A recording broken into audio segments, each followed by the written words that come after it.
오늘 본문은 사람들과의 관계에서 신중하고 절제 있는 행동을 하라는 지혜의 말씀입니다. 특별히 식탐과 탐욕에 대한 지혜를 말씀해 주고 있고요. 그리고 오늘 본문 후반부로 가시면 자녀의 훈계에 대한 지혜를 또한 말씀해 주고 있습니다. 여러분 먼저 1절 말씀을 한번 보시기 바랍니다. 1절에 이렇게 말씀합니다. 내가 관원과 함께 앉아 음식을 먹는 경우에 내 앞에 있는 자가 누구인지를 생각하라. 여러분 여기서 관원이 나오는데요. 이 관원이 누구인가? 원어로 보시면 다스리다, 지배하다라는 동사에서 비롯된 단어입니다.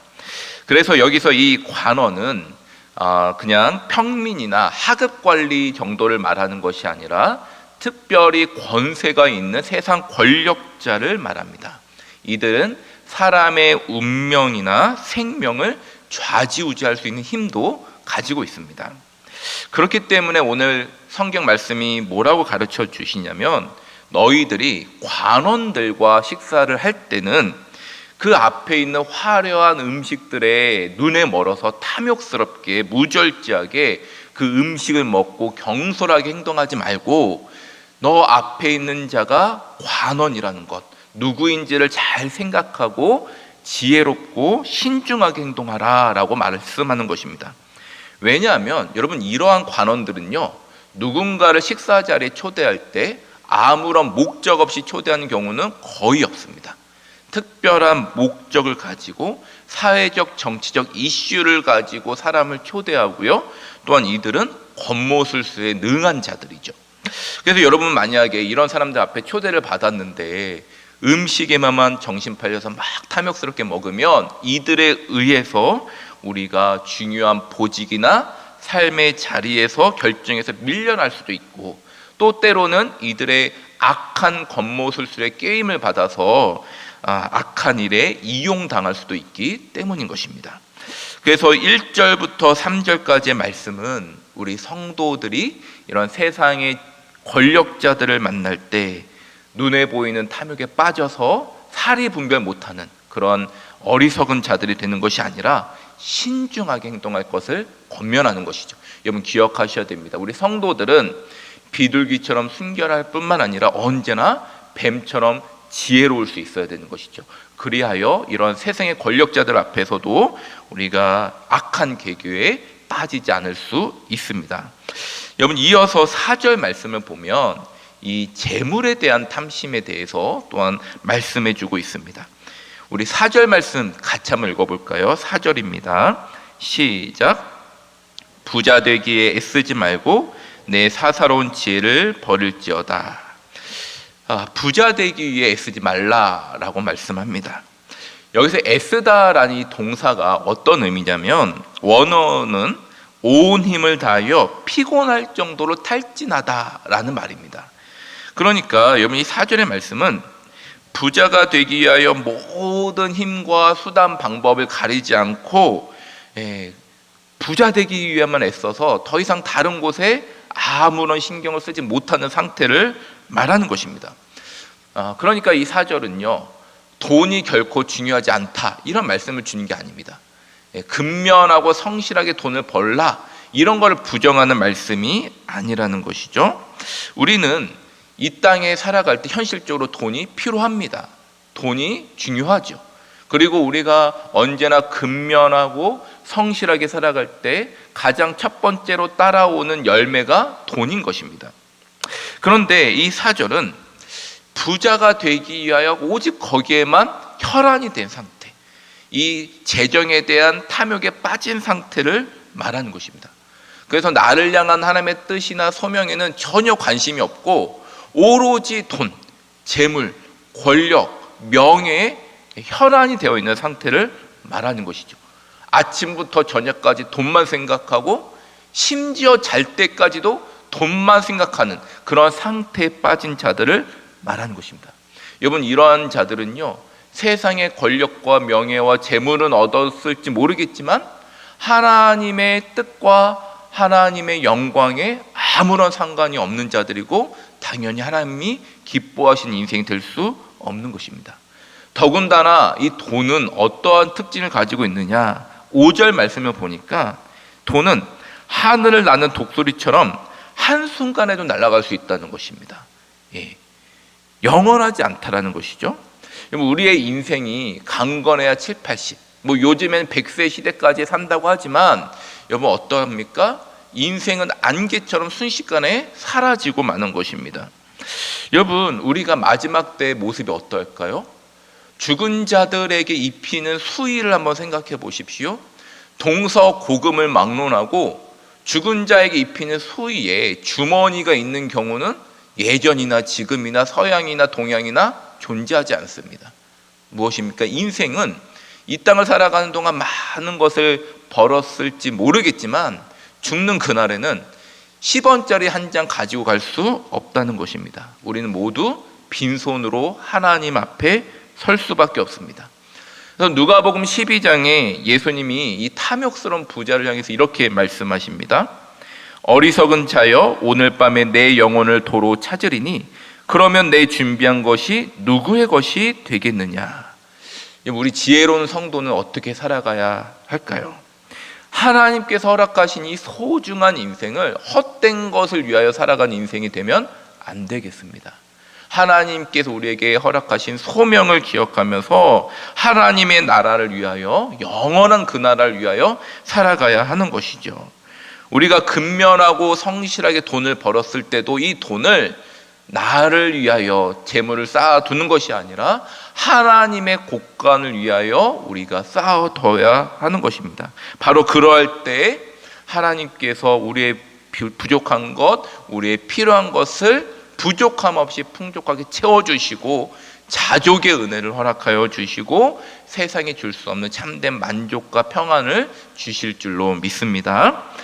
계속해서 탐욕에 대한 말씀을 주는데요, 이번에는 특별히 이 연약한 자의 것을 빼앗는 악한 강자들에게 주시는 강력한 경고가 기록되어 있습니다. 우리 이어서 10절 말씀을 우리 한번 같이 읽어보겠습니다. 10절입니다. 시작.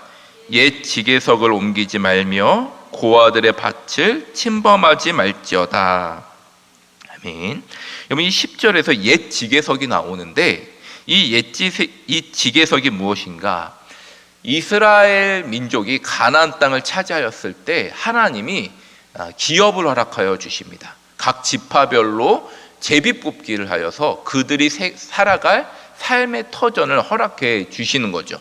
그래서 이 옛 지계석은 무엇이냐면 가문별로, 가족별로 이 사람들, 각각 사람들이 살아갈 수 있는 생활 터전, 하나님께 주신 생활 터전을 지계석으로 경계를 지은 것입니다.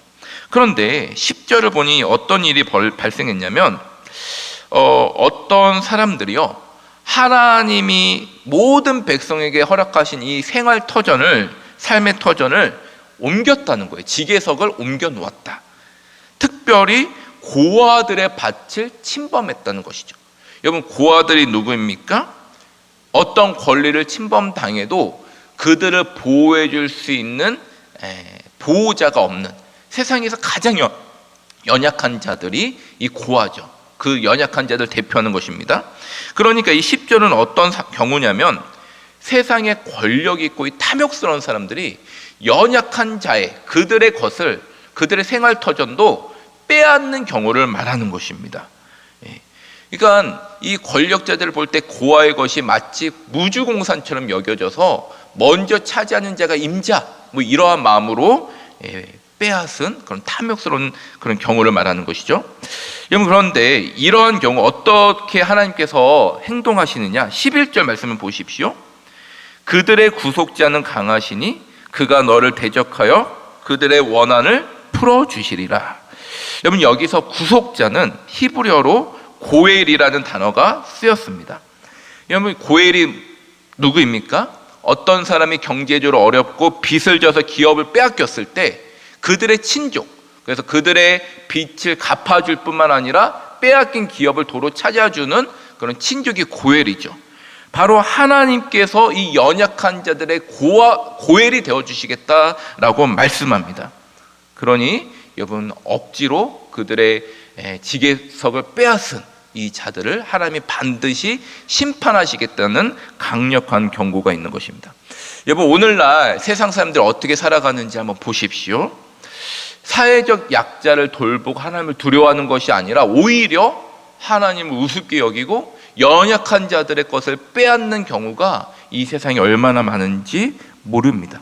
자신의 자본과 권력을 믿고 함부로 힘없는 자들을 빼앗는 자들, 하나님께서 반드시 심판하시겠다고 경고하는 것입니다. 어떤 자들은요, 사람들이 법을 잘 모른다고 악법을 이용해서 합법적으로 그들을 억울하게 하는 사람들도 있죠. 여러분, 하나님의 이 무서운 경고를 우리는 기억해야 합니다. 어쩌면 이렇게 이야기할 수도 있습니다. 저는 연약한 자들을 빼앗은 경우가 없습니다. 그러나 여러분, 우리가 적극적으로 연약한 자들을 빼앗지 않았다 할지라도 연약한 자들의 편에 서지 아니하고 그들의 억울함을 우리가 들어주지 않는다면 우리는 강자의 편에 선 것과 마찬가지라는 것입니다. 여러분, 하나님 예수 그리스도의 선한 사마리아인 비유 아시죠? 우리가 선한 사마리아인인지 항상 돌아보아야 합니다. 연약한 자들을 볼 때 그들의 필요를 채워주지 않고 그냥 지나친다면 거룩한 종교의 옷만 입고 있는 종교인에 불과한 것이죠.